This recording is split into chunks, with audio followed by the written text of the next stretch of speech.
На 12 октомври ќе започне новата сезона во првата женска кошаркарска лига на Македонија со надпреварите од првото коло.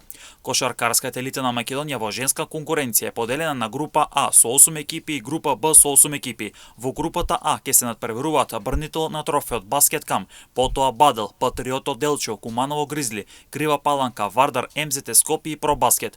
Во групата Б ќе бидат екипите на Шкупи, Струга, Гостивар, Ринја, Охрид, Јанбор, Спорт Тим и Пониква од Кочани. Во рамки на првото коло во групата А, Бадел ќе се соочи со шампионот Баскет Кам, МЗТ Скопје против Куманово Гризли, Патриот против Крива Паланка во Делчо, Пробаскет против Вардар. Во рамки на првото коло во групата Б ќе се соочат Гостивар со екипата на Спорт Тим, Јанбор ќе го пречека тимот на Пониква од Кочани, Ринја со Охрид, а пак Шкупи со Струга. Во новата сезона Штипине нема да гледат женска кошарка во сениорска конкуренција, откако Тим Арена од Штип одлучи да настапува само во младенски категории. Првите две екипи од групата Б ќе играат плей-оф за влез во групата А со екипите кои ќе завршат на последните две места во групата А.